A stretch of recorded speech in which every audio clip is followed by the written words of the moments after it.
There's a bad man waiting in one of these nondescript buildings in an unnamed area immediately south of Orange Walk Town. His name is Rafael, and he is the leader of Los Diablos, a gang of desperados with ties to the Mexican drug cartels. But today wasn't his lucky day. He has been on the radar of the Belize Defence Force for a few weeks now, and the B.D.F, aided by their buddies in the police, Coast Guard, and international partners, moved in to take him down. What happened, they've been tracking a drug lord for the past month. And what happened back in base, they do planning, preparation, reconnaissance, and from there they come up with a plan. And what you saw was the plan being executed.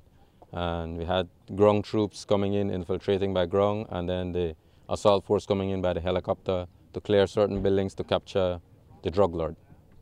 And they get him? I think you saw him being bundled up and taken in the helicopter, so I believe they got him. Indeed they did, but there were moments of concern with the occasional sound of gunfire permeating the area and the steady whirring of helicopters overhead.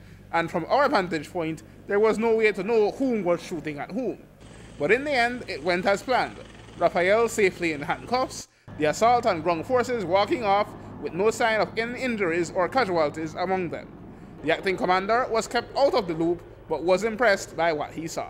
I wasn't party to the planning process, so I'm not sure what their planning was, but from what I saw, it went pretty smooth. I mean, each person knew what building they were going to assault, how they were going to do it, and they did what they were supposed to do. So does this particular type of opportunity and operation provide an opportunity to the B.D.F to see how the other forces work and possibly collaborate if there's any major operation that needs to take place where Belize has to be a part of it? But that's the aim of this exercise, in order to ensure the coordination is there, especially between us and the Jamaicans. We're both part of CARICOM and RSS, so should an occasion arise and we have to work together, we already have some sort of training to conduct that type of operation.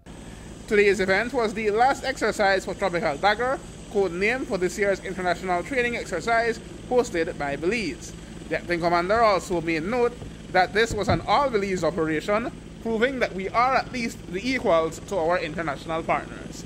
If you notice, there were only one or two Canadians amongst the crowd. They were only there basically as observers, instructor, meaning they were there to assess what our guys were doing. So we were actually the ones conducting the entire operation. So believe you me, they are well capable of doing what they're supposed to do. Aaron Humes reporting for News 5.